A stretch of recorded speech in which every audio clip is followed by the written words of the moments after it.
Welcome sa Cloudy Movie Recap. Ang pelikulang ikukwento natin ngayon ay ang Robots. Halina't simulan na natin. Sa simula ng kwentong ito, ipinapakita sa atin ang isang mundong ganap na naiiba. Isang mundong puro mga robot lamang ang umiiral. Hindi lang mga tao, kundi pati mga hayop at ibon ay mga robot din. Sa mundong ito, nakilala natin ang isang robot na nagngangalang Herb, na takbong-takbo sa buong bayan dahil sa matinding kasabikan. Malapit na siyang maging ama.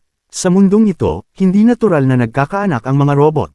Upang maging magulang, kailangan nilang bumili ng mga piyesa ng sanggol na robot, ipa-deliver ito sa kanilang bahay, at saka pagdugtong-dugtungin upang makabuo ng isang baby robot.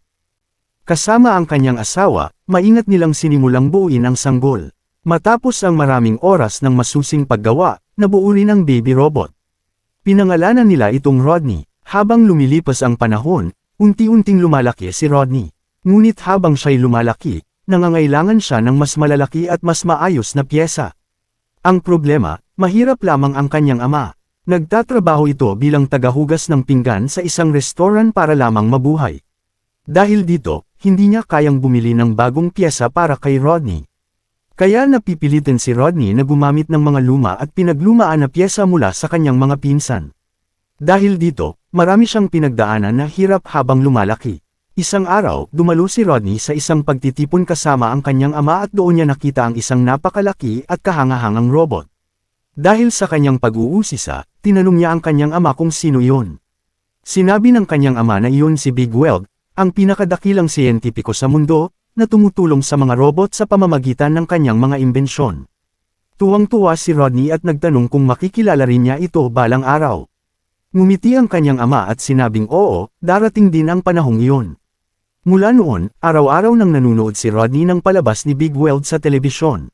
Sa palabas, ipinapakita ni Big Weld ang kanyang kumpanya, isang lugar kung saan maaaring dalhin ng mga robot ang kanilang mga ideya at gawing tunay na imbensyon ang mga ito. Palagi niyang sinasabi na hindi mahalaga kung ano ang gawa mo, kung luma man o bago ang iyong mga piyesa. Perpekto ka sa kung ano ka at kaya mong baguhin ang mundo sa pamamagitan ng iyong mga ideya. Lubos na na-inspire si Rodney sa mga salitang ito. Nagsimula siyang mag-eksperimento sa bahay at bumuo ng sarili niyang mga robot. Isang araw, nakagawa siya ng isang robot na sa una ay gumagana ng maayos. Ngunit bigla itong nawalan ng kontrol at nagsimulang man-ira ng lahat sa paligid. Sa sandaling iyon, pumasok ang kanyang mga magulang. Mabilis na itinago ni Rodney ang robot bago pa nila mapansin. Sa araw ding iyon, sinurpresa siya ng kanyang mga magulang. Ika-12 kaarawan niya, at may dala silang bagong piyesa para sa kanya. Ngunit nang makita ito ni Rodney, nadurog ang kanyang puso. Mga piyesa iyon ng babaeng robot. Lumipas ang panahon at natapos ni Rodney ang kanyang pag-aaral habang suot pa rin ang mga pinaglumaan niyang piyesa. Pagkatapos, nagtatrabaho na rin siya kasama ang kanyang ama sa parehong restaurant, araw-araw na naghuhugas ng pinggan. Isang araw, napansin ni Rodney ang isang masakit na katotohanan. Napakaluma na ng mga piyesa ng kanyang ama at halos nagkakalas-kalas na ang mga ito. Tinatalya na lamang ito ng tape upang magdikit. Labis itong ikinabigat ng damdamin ni Rodney. Para tulungan ang kanyang ama, lihim niyang dinala sa trabaho ang isa sa kanyang mga imbensyon, isang robot na kayang maglinis ng lahat ng pinggan sa isang iglap. Nagulat ang lahat, ngunit biglang dumating ang may-ari ng restaurant. Nagpanik ang robot at nagsimulang magtakbuhan, binabasag ang lahat ng pinggan. Galit na galit ang may-ari. Ininsulto niya si Rodney at ang kanyang ama, tinawag silang mahirap at laos, at pinalayas sila sa restaurant. Ang sandaling iyon ang tuluyang nagbago sa buhay ni Rodney. Wasak ang kanyang damdamin at nagpasya siyang pumunta sa Robot City upang patunayan ang sarili sa pamamagitan ng kanyang mga imbensyon. Sinubukan siyang pigilan ng kanyang ina, puno ng takot at lungkot, ngunit sinuportahan siya ng kanyang ama at sinabing naniniwala siyang may magagawa siyang dakila. Matapos magpaalam sa kanyang mga magulang, sinimulan ni Rodney ang kanyang paglalakbay patungong Robot City. Pagkaraan ng mahabang biyahe, nakarating siya sa lungsod at namangha sa laki at ganda nito. Doon, biglang may pulang robot na kumuha ng mga litrato niya nang walang pahintulot at humingi ng bayad. Mga manlolokong robot pala ang mga ito na nanlilinlang ng mga bagong dating. Tumanggi si Rodney na magbayad. Determinado siyang makarating sa Big Weld Industries at ipakita ang kanyang imbensyon, ngunit abala ang buong lungsod at walang pumapansin sa kanya. Sa pasukan ng kumpanya, hinarang siya ng gwardya at tinanong kung bakit siya naroon. Buong kumpiyansang sinabi ni Rodney na ipapakita niya ang kanyang imbensyon. Binuksan ng gwardya ang pinto, ngunit bago pa siya makapasok, bigla itong isinara at tinunganan siya. Sinabi nitong nagbibiro lamang siya at ipinaliwanag na hindi na pinapapasok ang mga tagalabas. Tapos na ang panahong pwedeng pumasok ang kahit sino na may bagong ideya. Nabigla si Rodney. Hindi niya matanggap na ang Big Weld na hinahangaan niya ay pumayag sa ganitong pagbabago. Sa loob ng Big Weld Industries, nalaman natin na hindi na si Big Weld ang namumuno. Pinalitan siya ng isang bagong upgrade na robot na nagngangalang Ratchet. Ayon kay Ratchet, hindi na nila susundin ang dating prinsipyo ng kumpanya.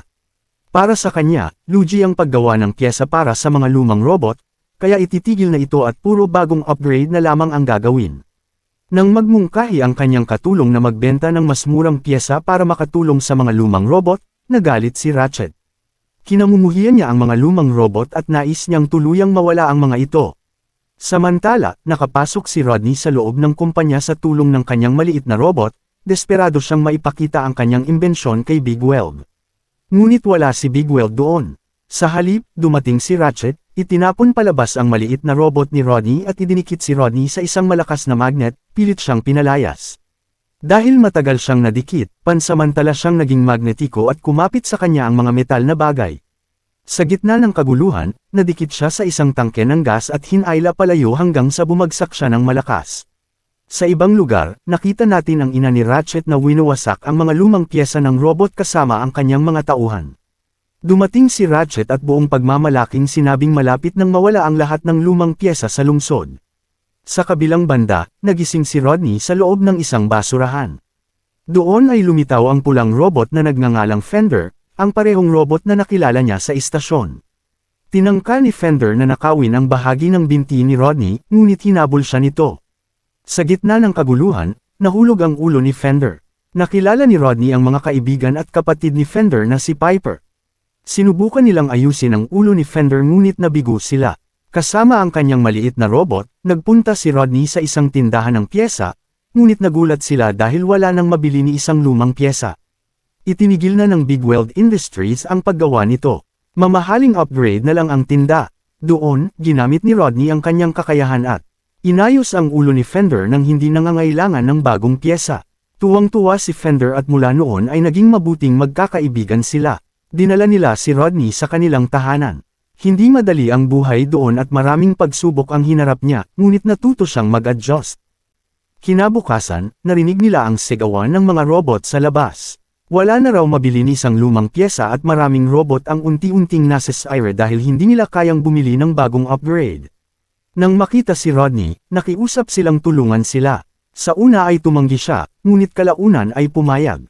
Isa-isa niyang inayos ang mga robot kasama ang kanyang mga kaibigan. Samantala, nalaman ito ni Ratchet at nagpasya siyang hanapin si Rodney. Hindi nagtagal, nakatanggap si Rodney ng sulat mula sa kanyang mga magulang. Masama na raw ang kalagayan ng kanyang ama at agarang kailangan ng pyesa.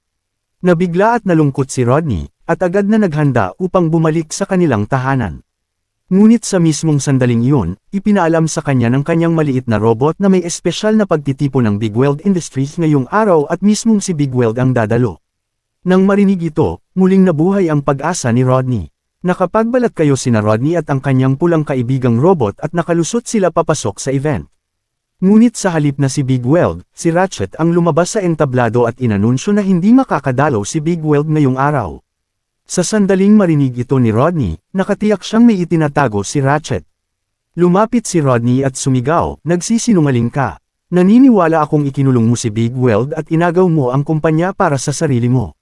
Nagngit-ngit sa galit si Ratchet at inutusan ang kanyang mga gwardya na hulihin si Rodney at kalagkarin palayo. Ngunit bago pa nila siya mahuli, mabilis na tinulungan ng assistant ni Ratchet si Rodney at ang kanyang mga kaibigan na makatakas.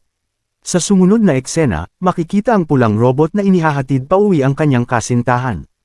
Habang pauwi na siya, biglang dumating ang ina ni Ratchet sakay ng kanyang sasakyan at dinukot siya.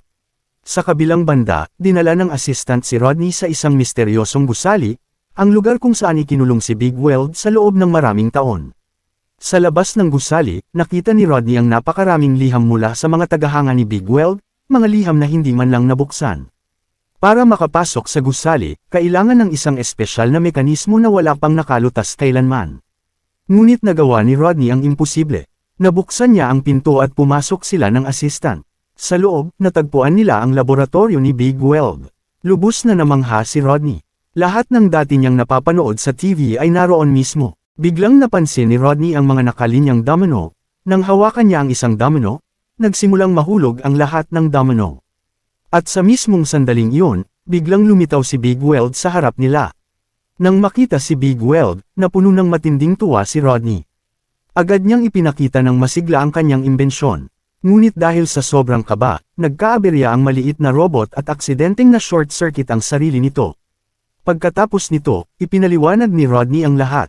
Ikinwento niya kung paano tumigil ang Big Weld Industry sa paggawa ng mga pyesa para sa lumang henerasyon, kung paano puro upgraded na pyesa na lamang ang ibinebenta, at kung paano naghihirap ang mga mahihirap na robot. Sinabi ni Rodney, kailangan ka ng mga robot ngayon. Ngunit malungkot na sumagot si Big Weld, wala na akong magagawa. Isa na akong robot ng lumang henerasyon. Ang mundong ito ay nangangailangan ng bagong CEO. Pinayuhan din niya si Rodney na itigil na ang lahat ng ito. Nang makita kung gaano na nagbago si Big Weld, labis na nasaktan ang damdamin ni Rodney. Nadismaya at naguguluhan, umalis siya kasama ang assistant. Ngunit ang hindi pa alam ni Rodney, ang pagkadismayang ito ang magiging pinakamalaking pagsubok sa kanyang buhay. Samantala, sa kabilang panig, makikita ang pulang robot na nakakulong sa pabrika ng ina ni Ratchet, kung saan itinatapon ang mga lumang piyesa ng robot sa malalaking pagan at tuluyang winawasak. Sinubukan din siyang patayin ng mga robot doon, ngunit sa kabila ng matinding hirap, nagawa niyang makatakas at mailigtas ang kanyang sarili. Sumunod, makikita si Rodney na kausap ang kanyang mga magulang sa telepono. Lumala na ng gusto ang kalagayan ng kanyang ama. Sa mahinang tinig, tinanong siya nito, nakita mo ba si Mr. Big Weld? Nang marinig ito, lubos na nadurog ang loob ni Rodney. Sinabi niya sa kanyang ama ang masakit na katotohanan na hindi na katulad ng dati si Big Weld. Wala na siyang pakialam sa iba, at pakiramdam ni Rodney ay siya ay nabigo. Tahimik na nakinig ang kanyang ama at kalmadong sinabi, anak, huwag kang susuko. Buong puso akong naniniwala na magtatagumpay ka sa iyong ginagawa. Makalipas ang ilang sandali, nagtipon ang mga kaibigan ni Rodney sa paligid niya. Dumating din ang pulang robot. Sinabi ni Rodney sa kanila na hindi na siya uuwi. Sa halip, lalaban siya laban sa mga upgraded na robot. Walang pag-aalinlangan, pumayag ang kanyang mga kaibigan na manatili sa kanyang tabi. Bigla namang dumating si Big Weld mismo. Sa wakas, napagtanto niya na may malubhang mali sa Robot City at tunay na kailangan ng mga robot ang kanyang tulong. Nagpa siya si Big Weld na makipagtulungan kay Rodney upang maibalik ang Robot City sa dati nitong anyo. Nagpunta sina Big Weld, Rodney, at ang kanyang mga kaibigan sa Big Weld Industries. Hiniling ni Big Weld kay Rodney at sa iba pa na maghintay sa labas habang siya ay papasok mag-isa. Nabigla ang lahat ng empleyado nang makita si Big Weld sa loob ng kumpanya. Dumiretso siya sa opisina ng CEO. Agad na nataranta ang CEO nang makita si Big Weld. Malamig na sinabi ni Big Weld, tinatanggal na kita sa kumpanyang ito ngayon. Nagmakaawa ang CEO, pakiusap, huwag mo akong itaboy. Ginawa ko lang ang sa tingin ko ay makabubuti para sa kumpanya, ngunit hindi natinag si Big Weld. Nang mapagtanto ng CEO na hindi uubra ang pagmamakaawa, bigla niyang inatake si Big Weld mula sa likuran at pinatumba ito hanggang mawalan ng malay. Bago pa siya makatakas kasama si Big Weld, dumating si Rodney kasama ang kanyang maliit na robot at ang assistant.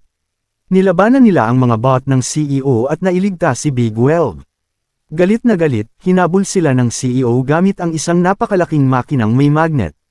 Habang tumatakas, inayos ni Rodney si Big Weld at muli itong nagkamalay. Dumating ang assistant sakay ng isang dambuhalang sasakyang may magnet at ikinabot sina Big Weld at Rodney dito upang mailigtas sila.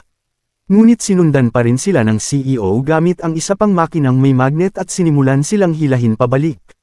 Nauwi ang habulan sa pabrika ng ina ni Ratchet. Nagawa ni Rodney na patayin ang magnetic field ng CEO at pinalaya ang lahat. Ngunit bigla namang bumangga ang sasakyan ng assistant, dahilan upang mapalipad si Big Weld patungo sa tunaw na pagan sa loob ng pabrika.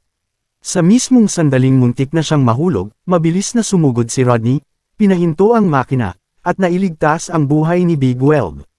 Sa sandaling iyon, lumitaw ang CEO sakay ng isang dambuhalang combat robot at pinalibutan sina Rodney at ang kanyang mga kaibigan ng isang hukbo ng mga bot. Ngunit dumating si Piper, pinangungunahan ang mga robot mula sa iba't ibang panig ng lungsod. Ang bawat robot ay kumampi kay Rodney dahil siya ang tumulong sa kanila noong walang ibang handang gumawa nito. Isang napakalaking labanan ang sumiklab. Sa pamamagitan ng kanyang tapang, talino, at matinding determinasyon, nagwagi si Rodney. Sa wakas, natalo ang CEO. Nang mawala ang CEO, muling nabawi ni Big Weld ang buong kontrol sa kanyang kumpanya at inanunsyo na mula ngayon, muling gagawa ang Big Weld Industries ng mga ekstrang piyesa para sa lahat ng henerasyon ng robot. Nang marinig ito, nagdiwang ang buong lungsod. Kalaunan, binisita ni Big Weld ang tahanan ni Rodney at nagdala ng mga bagong piyesa para sa katawan ng mga magulang ni Rodney. Labis ang tuwa ng kanyang ina at ama at ipinagmamalaki nila ang kanilang anak. Sa huli, inanunsyo ni Big Weld sa lahat na mula sa araw na iyon, makikipagtulungan na si Rodney sa kanya bilang katuwang sa Big Weld Industries. At sa pagbabalik ng pag-asa, pagtupad ng mga pangarap, at muling pagkakaisa ng Robot City, kung naniniwala ka sa mga kwentong nagbibigay inspirasyon, sa mga karakter na lumalaban para sa tama, at sa mga pangarap na kayang baguhin ang mundo.